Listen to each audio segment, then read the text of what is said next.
어제 그 날씨가 좀 추웠는데 우리 눈이 오고 그래서 그런가 아주 춥거나 그런 것 같지는 않습니다. 저번 이제 시간에 이어서 말씀 좀 드릴 건데요. 핸드폰은 조금 소리 좀 줄여주시기 바랍니다. 5번에 걸쳐서 복음까지 좀 이렇게 전해드리려고 합니다. 그래서 지난 시간에 이제 창조주 하나님에 대한 그 부분을 이제 말씀을 드렸었는데 사실은 굉장히 많은 하나님께서 살아계시고 우리가 성경은 추상적인 게 아니에요. 성경은 어떤 형이상학적이고 정신적인 것만 추구하는 그런 게 아니고 하나님은 실제 신이시고 하나님이 우리 눈에 보이는 것이나 보이지 않는 모든 것을 다 이렇게 만유를 지으신 분이시잖아요.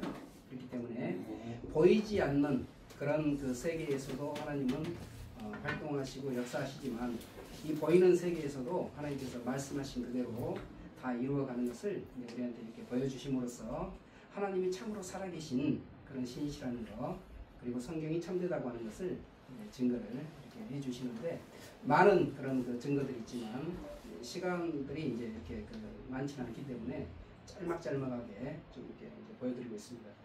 오늘은 인류 역사의 주관자, 이 세상의 역사가 막 어떤 그 방향성이 없이 뭔가 그냥 이렇게 우연히 흘러가는 것 같은데 이 세상에 우연한 일이라고 하는 것은 단 하나도 없습니다. 하나님이 살아계시고 하나님이 전지하시잖아요.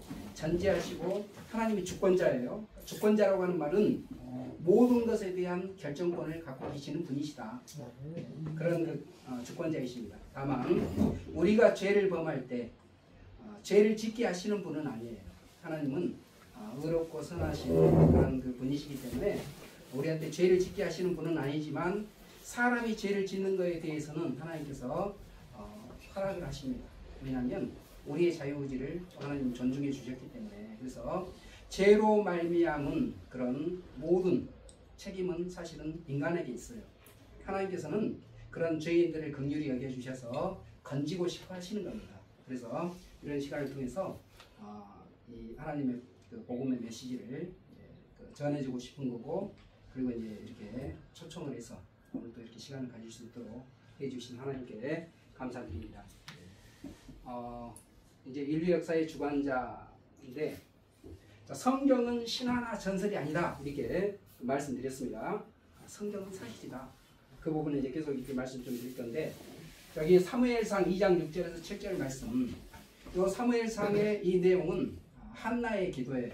사무엘의 모친이죠. 아이를 못 낳습니다.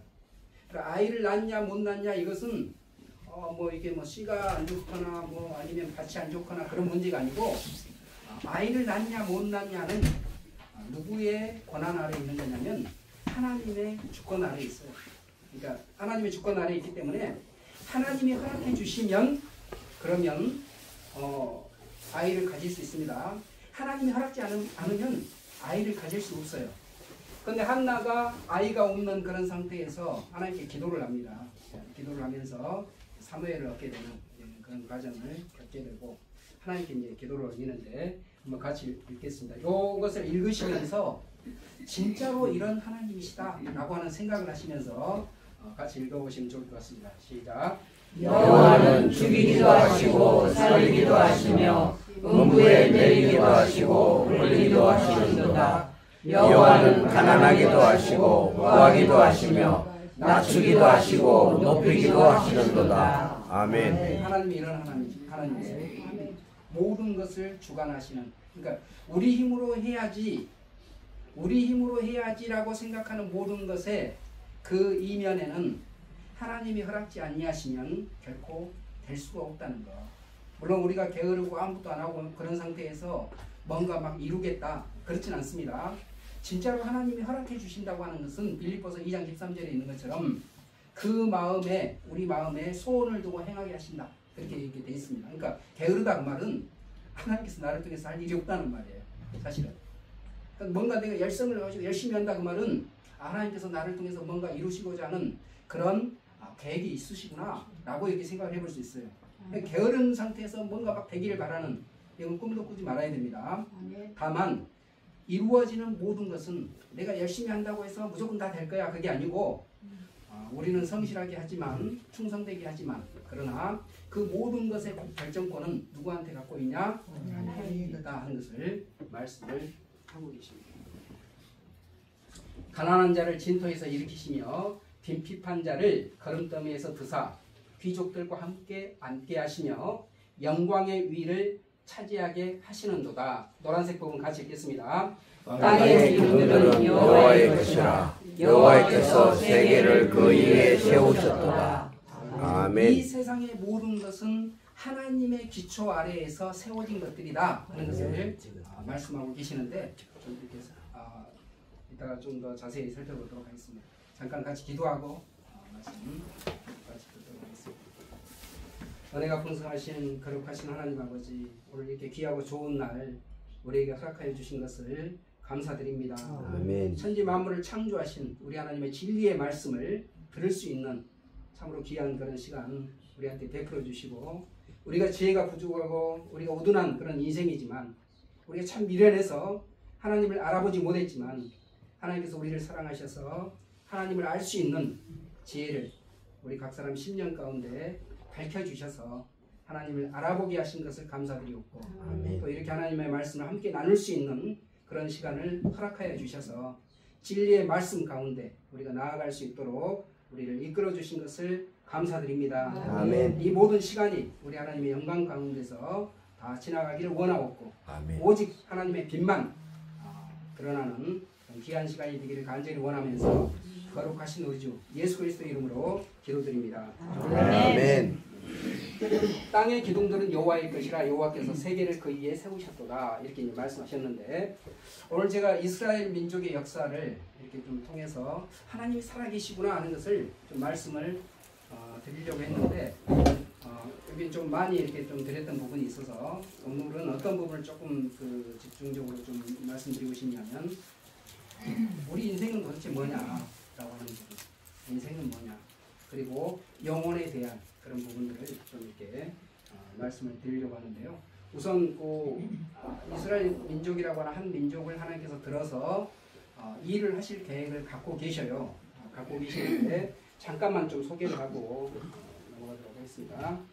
하나님께서 이스라엘 민족을 들어서 하나님이 계시다 하는 것을 이제 보여주시는데, 이스라엘이라고 하는 그 민족은요, 전 세계에 지금 80억 이상의 그런 인구가 있지만 전 세계 1800만 명 정도 인구가 그렇습니다. 1800만 명이기 때문에 굉장히 작아요. 이스라엘이라고 하는 그런 그 인구가 전 세계적으로 봤을 때 그다지 0.2% 정도밖에 안 되는 그런 인구입니다. 근데 이 0.2%가 세계를 뒤흔들고 있어요. 지금 세상이 그래요. 0.2%인데 세계를 뒤흔들고 있는 그 놀라운 민족인데, 야, 인원이 저 정도밖에 안 되는데 어떻게 전 세계를 다 흔들고 있냐? 그 민족의 능력이 아니고 그 민족의 주권자가 되신 하나님께서 이 민족을 통해서 하나님을 드러내시겠다는 거예요. 아멘. 아멘. 그것을 하나님께서 말씀하십니다. 나 여호와가 말하노라, 너희는 나의 증인 나의 종으로 택함을 입었나니 이는 너희로 나를 알고 믿으며 내가 그인 줄 깨닫게 하려 함이라. 나의 전에 지음을 받은 신이 없었느니라, 나의 후에도 없으리라. 같이 읽겠습니다. 그 다음, 나는 여호와라, 나 외에 구원자가 없느니라. 아멘. 이사야서 43장에 이스라엘아 야고바라고 이렇게 말하면서 이스라엘 민족에 대한 이야기를 쭉 해요. 그러면서 너희는 나의 증인, 너희가 바로 하나님이 신이라고 하는 사실을 증명하는 그런 증인이다. 내가 증인으로 너희를 택했다, 이렇게 말씀하셔요. 왜 이 민족을 택했습니까? 신명기 7장 7절에 이렇게 말씀하고 계셔요. 여호와께서 너희를 기뻐하시고 너희를 택하심은 너희가 다른 민족보다 수요가 많은 연고가 아니라 너희는 모든 민족 중에 어떻다고요? 가장 적으니라. 가장 적은이라고 말은 아주 세상에서 제일 적다, 이런 표현보다도 사실은 이 민족 자체만 가지고는 하나님이라고는 이 하나님이 없이 이 민족이 뭔가 세상을 놀래킬 만한 그런 일을 할 수 있는 그런 정도 수준이 안 되는 거예요. 그럼에도 불구하고 이 민족을 택했다고 하는 것은 뭐냐면 이 작은 민족을 통해서 세상이 놀라는 그런 일을 하나님께서 하시겠다는 거예요. 그러면서 하나님이 계시다는 것을 보여주시겠다는 건데, 자, 하나님께서 이스라엘 민족에게 주신 땅이 어떤 땅이냐면 기가 막힌 땅입니다. 혹시 성지순례 가보신 분이 계셔요? 네, 성지순례 가보시면 우리나라하고 이스라엘하고 딱 비교를 하죠. 땅이 어떤 땅이 훨씬 좋아 보일까요? 우리나라는 금수강산이라요. 비교가 안 돼요. 비교. 그냥 조금 나가면 자갈, 황토, 이게 뭐 그냥 그런 척박한 땅입니다. 진짜로. 그리고 이제 그나마 하나님께서 회복을 시켜주셔서 푸른 초지가 이렇게 있는 것이지, 드문드문 이렇게 가보잖아요. 그러면 우리나라하고는 비교가 안 돼요. 그런데 이렇게 척박한 땅을 이스라엘 민족에게 주셨는데, 하나님께서 젓가 뿌리 흐르는 땅이다 이렇게 말씀하신 거예요. 근데 이게 얼마나 이 지정학적으로 얼마나 놀라운 땅이냐면요. 보세요. 아프리카에서 유럽이라든지 아시아를 진출하려면 통로가 딱 어디냐면 여기를 통과하지 않고는 못 가요. 여기도 있어. 무조건 통과를 해야 됩니다. 유럽에서 아프리카를 먹겠다. 그러면 반드시 여기를 통과를 해야 돼요. 여기는 이 지금 이스라엘 땅은 뭐냐면 전쟁이 딱 일어나면 가장 치열하게 전투가 벌어질 수밖에 없는 그런 땅. 굉장히 위험천만한 지역에다가 이스라엘 민족을, 하나님께서 가장 사랑하는 민족이잖아요.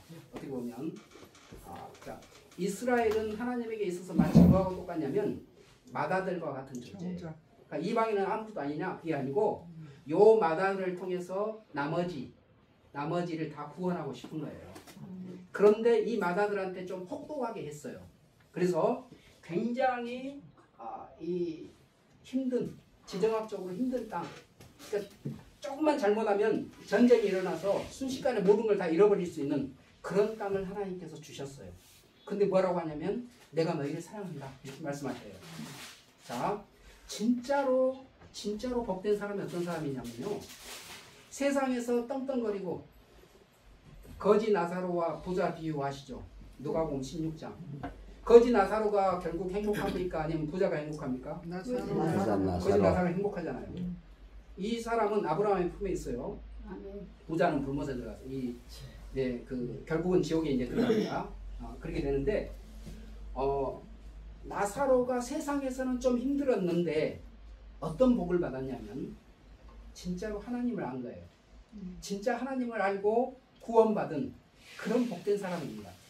자, 이스라엘 백성들에게 이렇게 힘든 그런 지역을 주셨지만 이스라엘 백성들은 위태하잖아요. 조금만 있으면 이렇게 어려운 일들이 벌어지잖아요.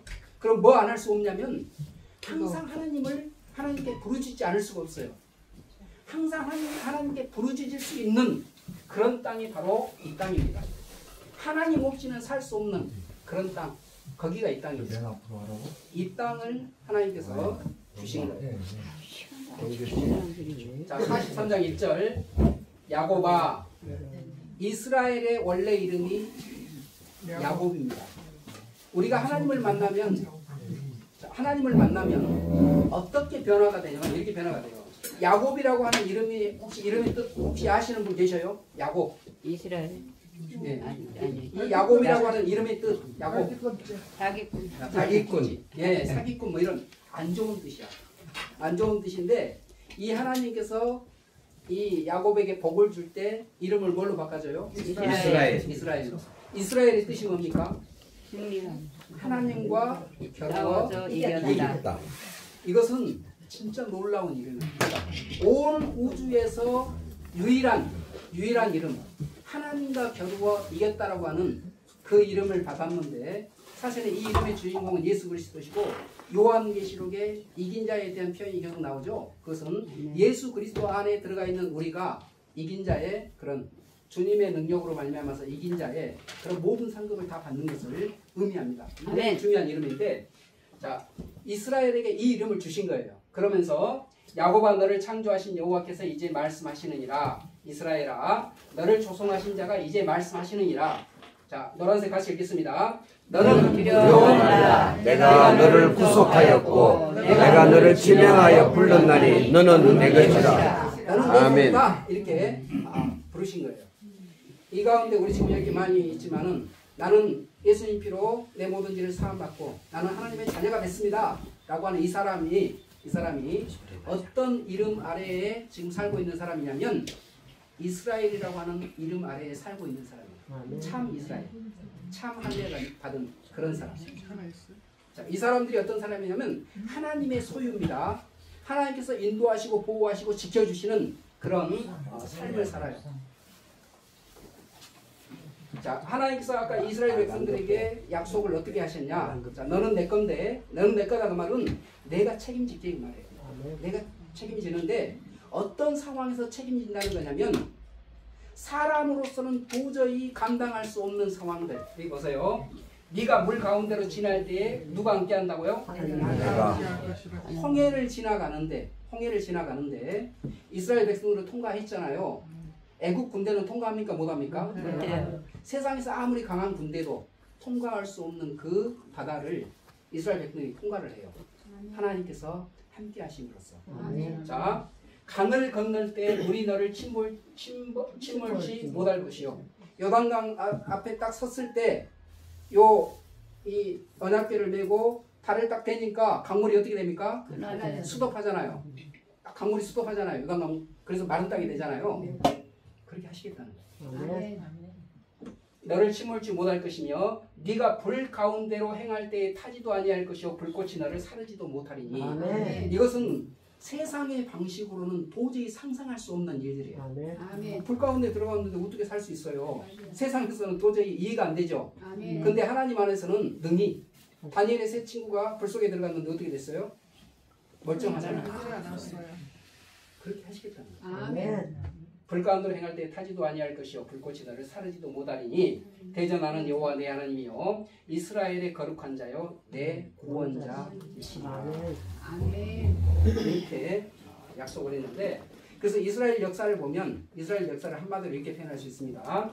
기적으로 세워져서 기적으로 이끌어지고 있는 나라, 거기가 바로 이스라엘이다 이렇게 말하는데, 보나파르트 나폴레옹이라고 하는 이 사람이 이렇게 말했습니다. 유대 민족은 불멸이다. 그들이 이토록 오래 버틴 것은 하나님의 손길 외에는 설명할 수 없다. 그러니까 온 세상이 이스라엘 민족을 딱 봤을 때 이스라엘 민족이 대단해라고 이렇게 하는 게 아니고 누구 칭찬을 하냐면 하나님 칭찬을 해요. 이 민족 뒤에는 하나님이 계신데 이 하나님께서 얼마나 지켜주고 있는지 참 놀랍다고 하는 그런 표현들을 합니다. 사람들이. 윈스턴 처칠이라고 하는 사람이 이렇게 말합니다.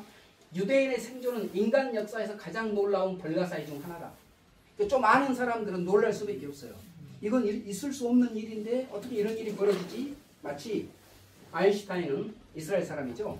나는 이스라엘이 존재한다는 것만으로도 기적이라고 본다. 이렇게 이야기를 할 정도입니다. 자, 지금도 놀라워요. 여기 보면 세계 이슬람 국가라고 해서 전 세계 55개국 색깔 칠해진 데가 이슬람이에요. 이슬람인데 이슬람 굉장히 과격하잖아요. 막 폭탄 테러도 하고 막 그러잖아요. 자기 목숨을 내던져요. 왜냐하면 이슬람 교리에 그런 게 있어요. 성전을 위해서, 지하들을 위해서 네가 생명을 버리면 그러면 천국에서 무슨 일이 있냐? 72명의 처녀가 너를 시험 들 것이다. 뭐 가지가 있어요. 그 이야기 들으면서 야 72명의 처녀는 무슨 죄냐. 아무튼 완전 남성 중심의, 사실 이슬람은요 악마가 만든 그런 종교와 같은 거예요. 이 코란 자체가 구약의 이 구약 성경을 굉장히 많이 베껴 썼습니다.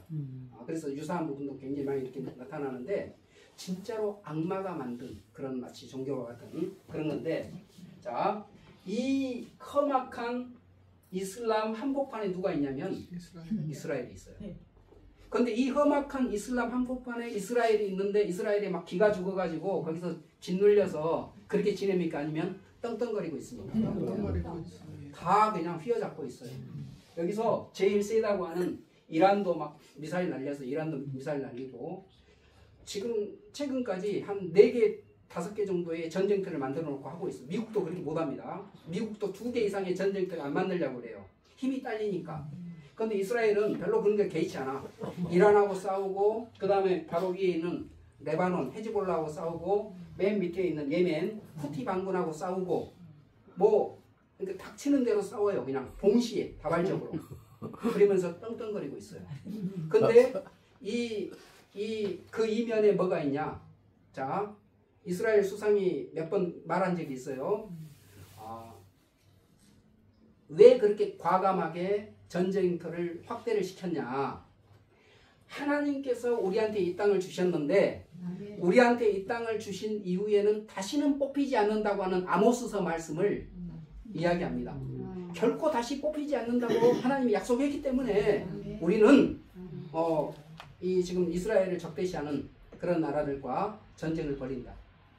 이 지금 그 이스라엘 사람들이 생각하는 하나님의 말씀을 믿는다고 하는 것이 이론이 아니에요. 전쟁터를 4군데를 동시에 일으켜서 혹시나 잘못돼서 우리 폭삭 망하면 어떻게 되지? 이런 것 자체를 생각을 안 합니다. 하나님이 끝까지 지킨다고 했다. 뿌리를 뽑히지 않는다고 약속했기 때문에 우리는 그 말씀에 근거해서 그냥 전쟁을 벌이는 거야. 이런 상태예요. 이론적으로 알고 형식적으로 믿는 게 아니고 진짜 목숨 걸고 믿고 있는 마치 이런 사람들이에요.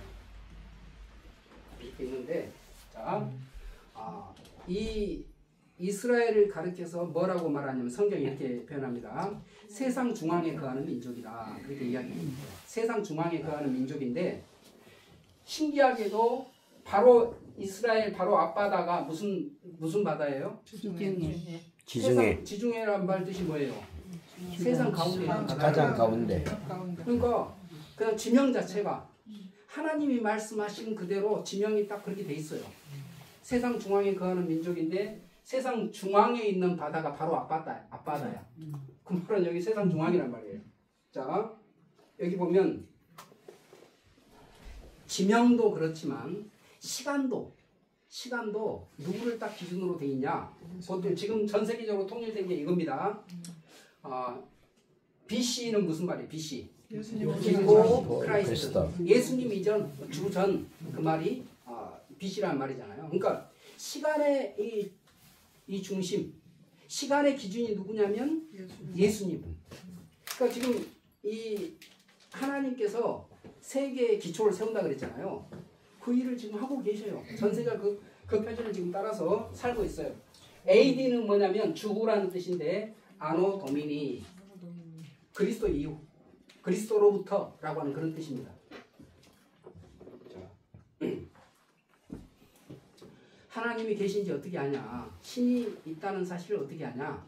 신이라고 하는 것은 사람이 존재하지 않았을 때 벌어진 일, 창조에 관한 일도 말씀할 수 있어야 되고 또 무엇도 알 수 있어야 되면 앞으로 벌어질 일에 대해서도 말씀할 수 있어야 된다. 자, 그래서 이렇게 말합니다. 나 여호와가 말하노니 너희 우상들은 소송을 일으키라. 야곱의 왕이 말하노니 너희는 확실한 증거를 보이라. 그러면서 이렇게 말씀하세요. 장차 당할 일을 우리에게 진술하라. 또 이전 일에 어떠한 것도 고하라. 우리가 연구하여 그 결국을 알리라. 그 다음 같이 읽겠습니다. 혹 장래사를 보이며 의사를 진술하라. 너희의 신됨을 우리가 알리라. 장래사, 후래사. 앞으로 벌어질 일들을 말을 해봐라. 그리고 진짜로 그대로 이루어지도록 한번 해봐라. 그러면 신이라고 인정해 줄게. 그러니까 이 이스라엘 백성들이 양다리. 하나님도 섬기면서 동시에 우상도 섬겨요. 야, 너희가 섬기는 우상이 진짜 신이냐? 신이라면 증거를 한번 대봐. 어떤 증거냐? 앞으로 벌어질 일들 다 이야기하고 그대로 이루는 그런 일들을 한다면 그러면 그 우상들이 신이라고 내가 인정해 줄게. 무슨 말씀이냐면 우상들은 그걸 할 수 없다고 말이에요. 오직 나 하나님만이 그 일을 할 수 있다 하는 것을 이야기를 자, 이스라엘 역사를 크게 이제 좀 정리를 해놓은 건데요. BC 1446년 정도 됐을 때 이집트에서 나옵니다. 그걸 출애굽이다, 엑소더스라고 이렇게 이제 표현하는데요. 세계사에도 나와 있어요. 세계사에도 그러니까 나온 것은 틀림없는 사실이야. 이건 세계사 학자들도 인정을 하고 있어요. 어떻게 나왔는지는 미지수. 왜냐하면 이건 하나님의 능력이기 때문에 학술적으로 뭐 증거를 하고 할 수 있는 게 아니에요. 근데 나온 건 사실이에요. 자, 나왔어요. 그리고 AD 70년에 로마에 의해서 성전이 파괴됐고 130년에 멸망을 당합니다. 멸망을 당해서 전 세계로 뿔뿔이 흩어지는데 약 1900년 후 1948년에 나라를 회복을 해요. 자기 조상들이 살았던 그 땅 그대로 들어갑니다. 이것은 인류 역사에 있을 수 없는 일이에요. 자, 삼국시대 초기 AD 70년이면요. 삼국시대가 아닙니다. 삼한시대 이제 될까 말까. 요때가 지금 AD 70년이에요. 그때 한번 멸망하고 그리고 130년경에 전 세계로 뿔뿔 흩어졌는데 이렇게 한번 생각해 보세요. 삼한시대 초기에 어떤 나라가 그 땅에서 뽑혀서 전 세계로 뿔뿔 흩어졌다가 약 1900년 후에 다시 이 땅은 우리 조상들이 약 2000년 전에 살았던 땅이니까 우리 땅 내놔. 그러면서 나에게 들어온다면 이게 지금 가능한 이야기겠어요? 있을 수 없는 이야기. 그리고 전 세계로 흩어졌는데 그 민족이 사라지지 않고 존속한다고 하는 것 자체가 불가능해요. 보통 한 5대 이상 지나면 정체성이 사라집니다. 뭐 한 몇백 년 지나잖아요. 씨 자체가 없어져요. 완전히 섞여가지고. 근데 2000년 가까이를 정체성이 살아있고 그 혈통, 문화, 이 언어 모든 것이 다 보존된 상태로 그대로 지내다가 1948년에 다시 돌아오는 이게 과연 상식적으로 이 세상의 생각으로 봤을 때 상식적으로 가능한 이야기냐? 있을 수 없는 일이에요. 그런데 이게 또 실제로 일어나. 왜냐? 하나님께서 이때 모세를 통해서 이때 이 민족을 내가 전 세계로 뿔뿔이 흩었다가 다시 모아드리겠다. 이것을 약속을 해놨습니다. 레위기 26장, 신명기 28장, 신명기 30장에 보면 자세히 나와 있어요. 나중에 이제 좀 찾아볼 겁니다. 자, 그렇게 하고 그리고 뭐 그동안에도 여러 가지 굵직굵직한 예언들이 많이 있는데 몇 가지만 이제 좀 볼 거예요. 이사야, 다니엘, 그리고 멸망당하고 회복되는 이 부분인데 오늘은 이 부분을 조금 이렇게 자세히 다 보지 않고 인생에 대한 부분을 조금 이렇게 말씀을 좀 드리자고 했잖아요. 그 부분을 좀 보도록 하겠습니다. 이스라엘 역사도 여러 가지가 이렇게 이제 있겠지만 이 부분을 이스라엘 역사 회복에 대한 부분은 조금 보고 인생에 대한 부분을 조금 한번 생각을 해봤으면 좋을 것 같아요. 그래서 내가 이렇게 사는데 도대체 나는 왜 살지? 그냥 많은 사람들이 그냥 살아요. 별로 이렇게 생각을 안 해요. 왜 살지에 대한 생각이 별로 없습니다. 그 부분을 조금 보려고 합니다. 그러면서 영혼이라고 하는 게 진짜로 존재하는 거냐 이런 부분을 좀 같이 보려고 하는데요. 이건 고갱의 그림입니다. 고갱의 그림인데 제목이 Where do we come from? What are we? Where are we going? 이런 제목을 가지고 있어요. 이게 조금 제목이 길긴 한데 이제 이런 내용입니다. 우리는 어디에서 왔고 여기 사실 담겨져 있는 이 그림에 담겨져 있는 그런 고갱이 타이티라고 하는 그런 섬에 가서 오랫동안 이제 생활을 이렇게 하면서 그 원주민들의 모습을 이렇게 봤는데 사실은 여기에 그려진 내용은 거의 창세기에 있는 내용하고 똑같습니다. 선악을 알게는 하며 실과를 따먹고 죄를 범해서 그런 내용들을 담고 있어요. 자, 우리는 어디에서 왔고 누구며 어디로 가는가라고 하는 그 부분인데 교회 다니시는 분들이 좀 있으니까 제가 이 부분을 조금 말씀드릴게요. 이게 이제 성경 전체적으로 좀 알아야 될 필요가 있는 왜 우리는 이렇게 고통을 당하면서 살고 있었을까에 대한 그런 부분입니다. 왜 우리는 고통을 당하면서 살고 있었을까? 우리에게는 뭐가 필요한 것일까? 이런 부분을 생각해 볼 필요가 있는데 처음에 하나님께서 사람을 지을 때, 이 사람을 지을 때요, 너무나 귀하게 지었어요. 자, 그래서 이 무에서 유를 창조했다고 그러잖아요. 아무도 없는 가운데서 하나씩 만들기 시작했는데 피조물 가운데 굉장히 지혜나 능력이나 모든 면에서 뛰어난 존재들이 누가 있냐면 영적인 존재들이 천사의 무리가 있습니다. 천사의 무리가 있는데 자 하나님께서는 이 천사보다도 더 고귀한 그런 존재를 지어요. 그게 누구냐면 우리 인간. 사람입니다. 자, 이 사람인데 이 사람을 요 창세기 1장 26절 28절에 보면 그렇게 나오죠. 누구를 닮게 지었다고 말씀합니까? 하나님. 예. 하나님의 형상. 이렇게 지었어요. 하나님의 형상. 이것은요, 천사한테는 이게 없어요. 천사는 하나님의 형상이 아닙니다. 사람만 하나님의 형상이에요. 그래서 천사들이 알아요. 아, 이 사람들이 결국은 하나님과 방불한 같이 그런 그 엄청난 영광, 우리 뭐 하나님은 아니지만 그런 정도의 지위와 영광을 하나님께서 부여해 주실 것을 알고 있는 거예요. 자, 하나님의 형상으로 지음받았고, 그리고 뭘 또 어떤 지위로 우리가 지어졌냐면, 하나님이 사실은 6일 동안 창조를 했잖아요. 창조했는데 그 창조한 걸 지금 하나님은 누구한테 주고 싶어서 창조를 했겠습니까? 우리 인간. 누구한테 주고 싶은 거예요. 그래서 하나님이 만드신 모든 것을 다스리라고 하는 그런 권세를 줬어요. 이게 뭐냐면 다스리는 권세인데, 다스림. 이게 바로 우리를 왕으로 지으신 거예요. 왕으로. 왕의 지위를 주신 거예요. 요 다스린다고 하는 이것은요, 누구한테 없는 거냐면 천사한테 없어요. 천사는 다스리질 않고 천사는 명령대로 시행을 하는 그런 존재지, 천사는 다스리는 존재가 아니에요. 근데 사단 마귀가 이 하나님의 그룹 중에 가장 뛰어난 존재라고 할 수 있는데, 이 사단 마귀가 교만한 마음을 품었죠. 워낙 뛰어나니까. 교만한 마음 품고 뭐 하고 싶었냐? 자기가 다스리고 싶은 거예요. 대적을 한 거예요. 그래서 요 찍혔는데, 이렇게 하나님 피조물이 어떻게 이 창조주를 대항을 합니까? 찍혔잖아요. 찍혔는데, 그래서 누구의 왕권을 대신 뺐냐면 사람이 가지고 있는 왕권, 이걸 강탈을 해요. 이게 창세기 3장에서 선악을 알게 한 나무의 실과를 따먹게 하고, 이 세상의 어떤 그 왕권을, 요게 이제 찬탈하는 그 이제 내용이 창세기 3장에 담겨져 있는 그런 내용입니다. 그리고 세상 끝날이 주님이 재림하기 직전에 이 하나님을 대적하는 적그리스도 있죠. 이 적그리스도가 사단의 모든 능력을 다 받은 그런 존재예요. 전 세계를 한번 통치해요. 꿈을 한번 이루어요.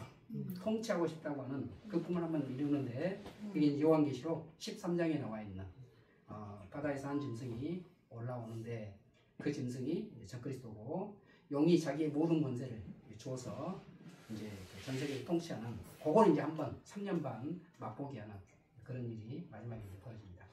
자, 왕으로 지음을 받았고, 예. 그 다음에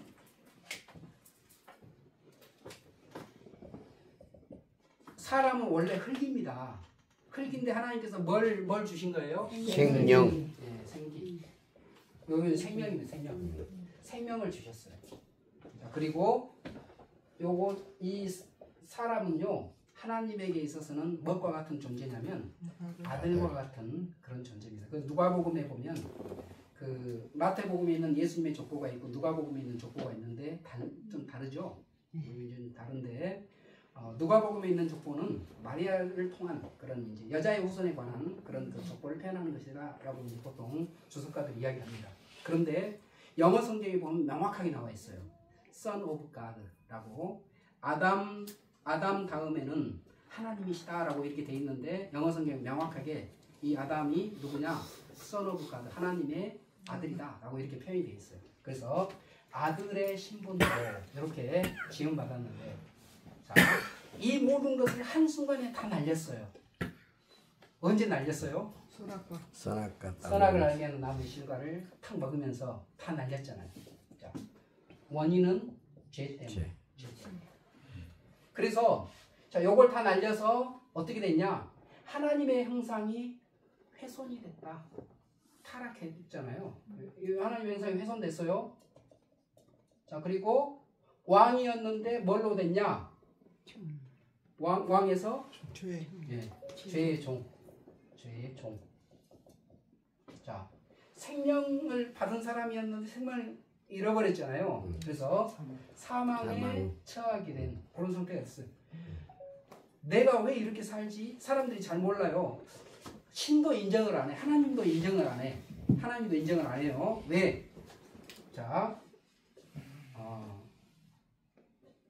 에베소서 2장에 보면 허물과 죄로 죽었던 너희를 살리셨도다. 그렇게 했잖아요. 영적으로 죽어버린 거예요. 하나님을 감지해야 되는, 영적으로 살아있으면 하나님을 감지해야 되는데 하나님을 감지 자체를 못해. 왜? 영적으로 죽어버린 상태이기 때문에. 그렇기 때문에 신이 어딨어? 많은 사람들이 신이 어딨어? 하고 이렇게 말하는 게 뭔 말이냐면 나는 지금 영적으로 죽었어요. 그런 말하고 똑같아요. 그 영적으로 죽은 사람들을 지금 하나님께서 살리고 싶은 거예요. 복음서에 보면 나오잖아요. 죽은 나사로한테 나사로야. 네. 일어나라. 나오라. 네. 이 과부의 아들이 죽었어요. 그 과부의 아들이 죽었는데 청년아 일어나라. 이 죽은 사람들 살리는 그 일을 지금 하시고 싶은 거예요.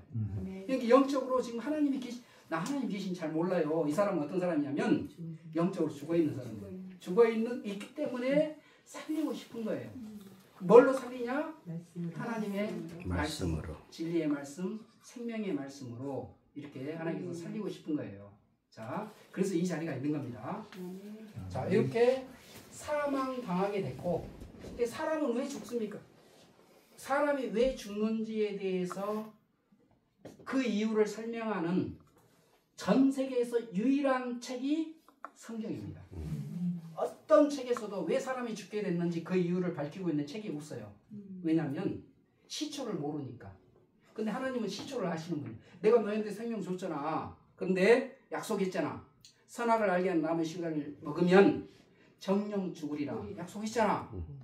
그렇기 때문에 너희가 죄를 범했기 때문에 죽음이 찾아온 거야.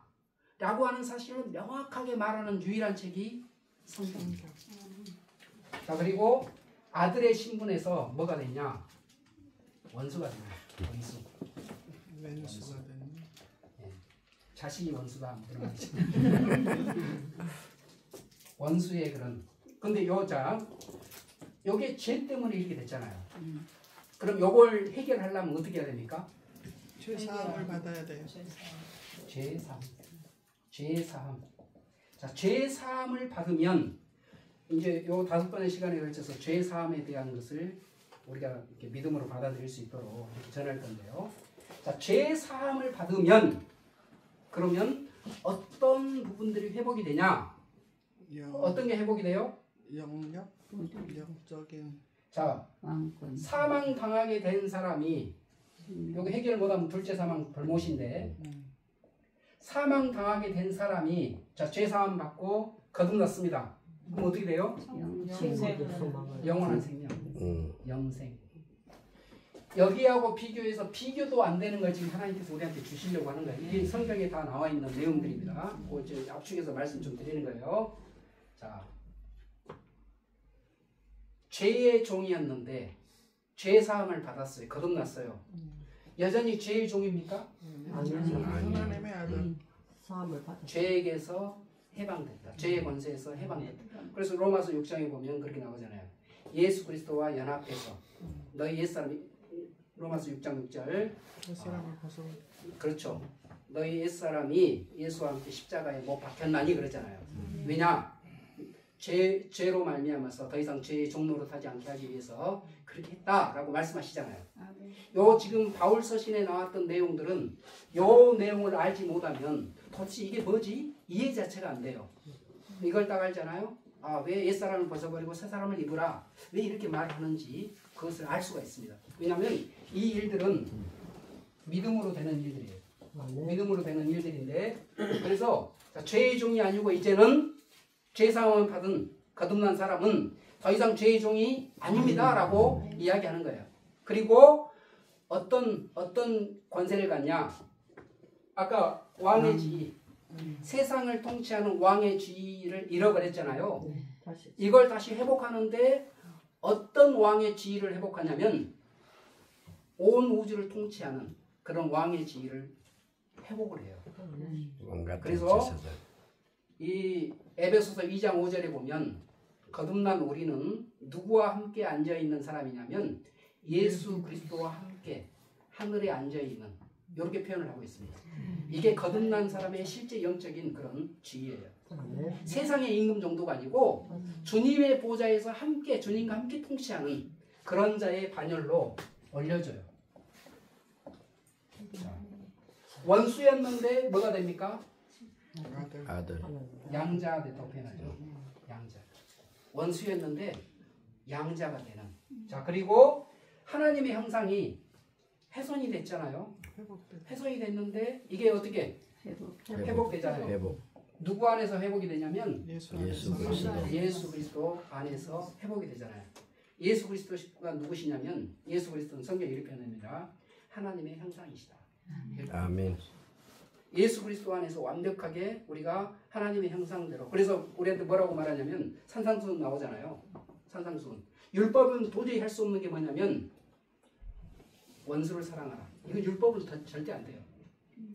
하나님의 성령 없이 내 힘으로 내 능력으로 원수를 사랑할 수 있냐? 불가능합니다. 오직 누구의 능력으로만 가능하냐면 거듭난 사람만이 성령의 능력으로. 왜냐? 하나님의 성령이 나한테 왔다는 것은 나와 연합해 있다는 사실은 하나님의 성품이 나를 통해서 나타날 수 있다는 말이에요. 그렇기 때문에 산상수훈의 하나님의 백성들에게 명하신 그 어떤 명령들을 거듭난 사람만이 이것을 행할 수 있다. 자, 그래서 죄사함이라고 하는 것이 잃어버린 모든 것을 회복시키는 그런 엄청난 그런 능력들을 우리한테 이렇게 보여주신다는 거예요. 자, 이제 요 이전에 아직 죄사함에 대해서 모르는 이 상태의 사람들은 그럼 어떻게 사는 거냐, 그 부분을 좀 살펴보려고 하는 거예요.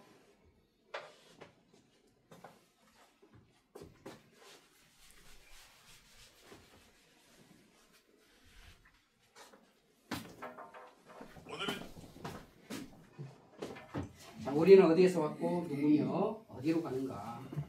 자, 인생의 여정. 엄마 뱃속에서 태아로 이렇게 살다가 이렇게 태어나잖아요. 근데 이 사실 인생을 이렇게 좀 생각해 보시면 진짜로 손살같이 갑니다. 어렸을 때 내가 어떻게 지냈는지 기억이 조금 나셔요? 네. 나시잖아요. 기억이 안 나는 사람 없습니다. 어렸을 때 내가 이렇게 지냈었고 이렇게 참 좋은 시절이 있었지만 이렇게 생각이 되는데 지금까지 딱 이렇게 인생길을 딱 돌이켜 봤을 때 야, 참 빠른 것 같아요? 아니면 굉장히 내가 장구하게 오랜 세월 살았어요? 빨라요. 살같이 빨라요. 살같이 빠르잖아요. 그게 성경에서 하는 그런 말씀입니다. 그래서 시편 90편에 시편 90편에 인생에 대한 부분들을 쭉 이야기해요. 인생에 대한 부분을 이야기하면서 인생의 연수가 70이요 강건하면 80이라도 그 연수의 자랑은 수고와 슬픔뿐이다. 그렇게 이제 이야기를 하잖아요. 그러면서 우리의 어떤 삶이라고 하는 것은 이 솜살같이 마치 화살을 쏘는 것처럼 그렇게 솜살같이 가고 있다는 것을 이야기합니다. 많은 사람들이 이 땅에 태어나서 살고 있어요. 이렇게 시간이 흘러가면서 살아가는데 나는 왜 이 땅에 태어났을까? 나는 왜 살고 있지? 그거에 대한 어떤 관심, 그거에 대한 궁금증이 별로 없이 남들 사는 대로 살아. 먹고 살아야 되니까 정신없이 바쁘게 살다가 정신 차려보니까 마치 이런 모습으로 삽니다. 이런 시절도 있었지만 이렇게 돼버린 모습이잖아요. 손수를 안고 있는 이런 모습이고 물론 이제 인생이 가는 순서는 없어요. 순서는 없지만 그래도 아무래도 좀 연세가 있으면 죽음에 대한 부분을 생각을 안 할 수는 없죠. 그런 이런 시절들이 있었잖아요. 참 좋은 그런 시절들이 있었고 이렇게 참 똑같이 아름다운 그런 시절들도 사람들이 다 있었습니다. 이렇게 그 건장한 그런 시절도 있었는데 그리고 또 사랑하는 사람과 함께 이렇게 또 이렇게 즐거웠던 그런 시간들이 그러니까 하나님께서 우리가 죄인이잖아요. 어떻게 보면은 하나님을 대적하고 계속 배반하는 삶을 살았잖아요. 그러면 맨날 자 하나님을 대적을 하고 배반하는 삶을 살았으면 이건 보통 이 지금 죄를 저지른 게 아니에요. 엄청난 죄를 저질렀는데 하나님 그래도요. 네가 나를 대적했으니까 네 평생에 고통스럽고 평생에 저주스럽고 그렇게 살게 하지 않고 우리가 죄인이라도 하나님께서 이런 기쁜 시간들 이런 좋은 시간들 그런 걸 또 하나님께서 허락을 해주셔요. 기가 막힙니다. 야, 참 인생을 사랑하시는구나. 우리를 사랑하시는구나. 우리가 이런 죄인이라도 이렇게 행복했던 좋은 기억들 그런 것들을 가질 수 있도록 또 은혜를 베풀어 주셔요. 이런 것들을 통해서 하나님의 사랑, 자비, 긍휼, 은혜 이런 것들을 우리가 배울 수 있기를 하나님께서는 바라시는 거예요. 이런 시간들을 갖는데 조금 시간이 지나니까 어떻게 돼요? 이런 모습으로 이렇게 됐어. 항원의 모습으로 이렇게 젊었던 사람이 저렇게 개입이 되잖아요. 모두리 세월을 이길 수는 없습니다. 이런 모습으로 이제 되잖아요.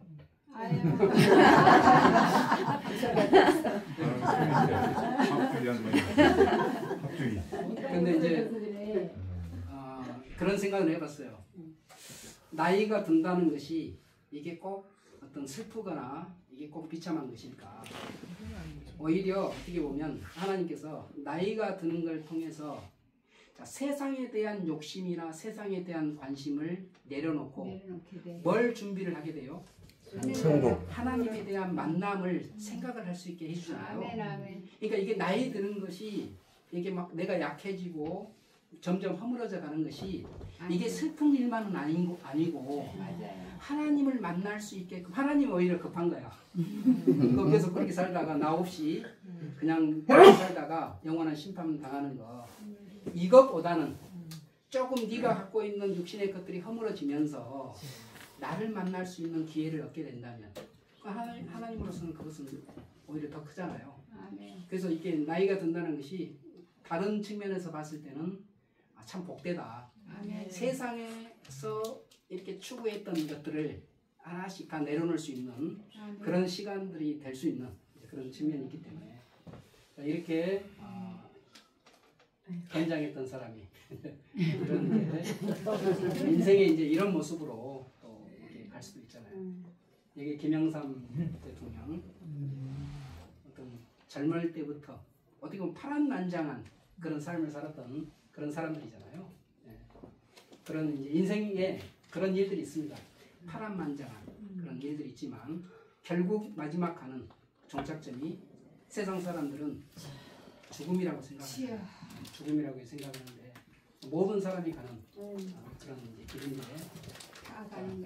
꽃상에 하나 딱 이렇게 해서 평소에는 고생만 하고 누리지 못했는데 마지막 가는 길만큼은 그래도 좀 화려하고 아름답게 이렇게 가소서 하는 뜻에서 이제 이게 꽃가마로 이제 단장을 해줍니다. 이제 꽃으로 이렇게 단장해서 마지막 가는 그런 길을 걷게 하는데요. 앞에서 이제 상여분이 이제 상여 소리를 하잖아요. 북망천이 뭐다더니 내 집 앞이 북망일세. 안 올 것 같았는데 죽음이 나한테는 어느덧 한 걸음 딱 내디드니까 바로 거기가 죽음이었어요. 사망이었어요. 예. 이제 가면 언제 오나 오실 날을 일러주고 얘가 타는 마음에 그러니까 세상에 이 지금 상여 소리를 이렇게 자세히 가사를 이렇게 보잖아요. 그러면 한이 많고 슬프고 아쉽고 두렵고 막 그런 내용들로 가득 차 있습니다. 그러니까 이것은 하나님이 없이 만약에 끝나버리잖아요. 하나님이 없이 끝나버리면 너무나 허무하고 허망한 그냥 슬프고 고통스러운 그런 처절한 그런 아픔만 있어요. 하나님 없이 끝나버리면. 전도서에 보면 그런 말씀이 있습니다. 헛되고 헛되며 헛되고 헛되니 모든 것이 헛되도다. 이렇게 말씀하잖아요. 자, 헛된데 누구를 만나지 못했을 때 진짜로 헛된 삶으로 끝나버리냐면 하나님을 만나지 못했을 때 헛된 삶으로 다 끝나버려요. 그런데 전도서 12장 맨 마지막 절과 그 바로 앞절에 보면 사람의 본분에 대해서 이야기를 합니다. 일의 결국을 들었으니 그러므로 하나님을 경외하는 것이 사람의 본분이다. 하나님은 모든 선악계 모든 일을 심판하시는 분이시다 라고 하면서 또 마지막 딱 종결을 짓습니다. 하나님을 만나지 못한 채 끝나버린다면 진짜로 허망하고 헛된 그런 삶이 되는데 하나님을 만나잖아요. 그럼 죽음이 두렵지 않고 죽음을 딱 앞두고 있어도 담대하고 기다려져요. 하나님을 만난 그것을 기다립니다. 자, 수도 없는 그런 무덤 사이를 지나가는 할머니가 계셔요. 이분은 참 인생이 고단하셨던 것 같아요. 주름도 많고 담배 피우고 있는데 자, 외로운 여생 점차 소외감 만드는 마치 그런 생에 대한 이야기를 하고 있는데요. 자, 하나님께 소망이 있는 그 사람은 어떤 모습으로 하나님을 바라보냐면 이런 모습입니다. 자, 찬송가 이게 있을 거예요. 혹시 아시면 같이 한번 해볼까요? 고일의 장막 같은 몸 무너질 때는 모르나 정령이 내가 알기는 주의 빛하신 집인데 내 주 예수 배울 때에 그네 찬송하겠네. 내 주 예수 배울 때에 그네 찬송하겠네. 자기가 돌아갈 집이 없는 사람은요 진짜로 쓸쓸하고 두려워요. 만약에 밤 12시에 터미널에 버스가 도착을 했어요. 자, 갈 곳이 있는 사람은 그 다음 자기 이 목적지를 향해서 미련 없이 떠나가잖아요. 근데 터미널에 도착했는데 그 다음 어디로 가야 될지 이게 없어요. 얼마나 힘들겠어요. 하나님이 없는 그 사람은 하나님이 없으면 그냥 두렵고 쓸쓸하고 슬픕니다. 근데 하나님이 있잖아요. 그 사람은 두렵지 않고 기다려요. 소망이 있습니다. 같이 한번 드려보겠습니다.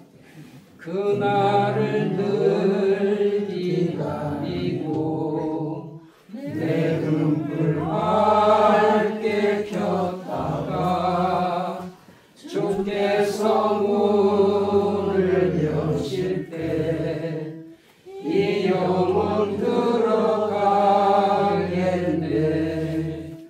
내 주 예수 배울 때에 그네 찬송하겠네. 내 주 예수 배울 때에 그네 찬송하겠네. 아멘. 죽음의 날을 어떻게 한다고요? 기다리고. 내 안에 진짜로 이 하나님이 내 안에 이렇게 딱 계시잖아요. 내가 구원의 소망이 딱 있잖아요. 그러면 주님 만나면 이제 내가 아버지의 나라에서 영원히 아버지와 함께 왕노릇하면서 산다고 하는 그런 딱 믿음이 있는 사람은 이게 기다려집니다. 아멘. 죽음이라고 하는 것이 온다고 할지라도 아멘 주 예수 오시옵소서 하는 그런 심정으로 기다려져요. 이 묘는 양귀비의 묘입니다. 당나라 현종 귀비죠. 세상을 어떻게 보면 그 양귀비 그러면은 뭐 미모로 이 천하일세. 예, 한 세상을 딱 이렇게 잡았던 사람이지만 그냥 어떻게 보면 묘만 딱 하나 남겨져 있어요. 허망하게 이렇게 끝났습니다. 박정희 대통령 이제 이 5.16 혁명을 통해서 이렇게 이제 가정을 이루었지만 74년인가요? 그 유경수 여사 치해당하고 그리고 본인마저도 79년도에 이렇게 어떻게 보면 죽음을 맞이한. 그러니까 진짜로 어떤 이 우리 한국 사회에 획을 긋는 그런 어떤 삶을 살았지만 중요한 것은 획을 그었냐 안 그었냐가 중요한 게 아니고 하나님의 자녀로 거듭났냐 그렇지 않냐.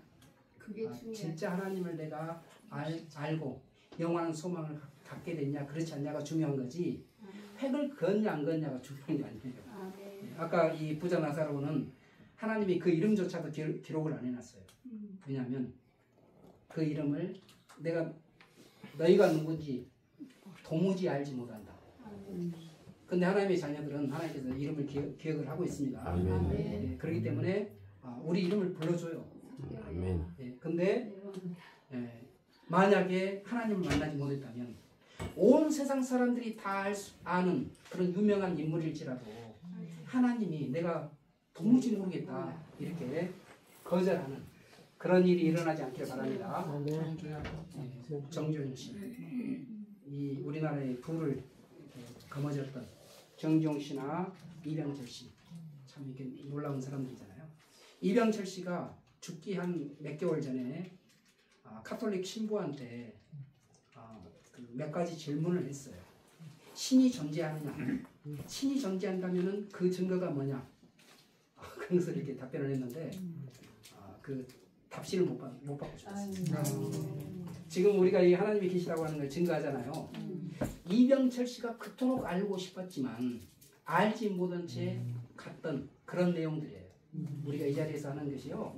돈으로는 이게 따질 수가 없습니다. 이병철 씨가 이 세상에서 쥐었던 돈, 이 돈하고 내가 천국 가는 그 생명하고 바꿀 수 있겠습니까? 못 바꿔요. 있을 수 없는 일이에요. 맞아요. 이 가치 자체가 비교가 안 됩니다. 지금 우리는 그것을 누리고 있는 거예요. 아멘. 역대 대통령들 말로가 참 좋지 않은 그런 경우들도 많죠. 이 두 분은 나란히 또 법정에 섰습니다. 이렇게 어떻게 보면 파란만장한 짠하지. 북쪽의 김일성도 김정일도 이 김일성이 좀 더 오래 살아보려고 뭘 했냐면 피가리를 했다 그래요. 처녀들의 피를 이렇게 수혈 받아가지고 좀 살아보려고. 더 살라고. 네, 좀 더 살아보려고. 근데 영원한 생명은 누구한테만 있는 건지 하나님. 영생을 하나님이 주시고 싶은데 거부를 해. 맞아. 받아들이질 않아. 이게 비참한 거예요.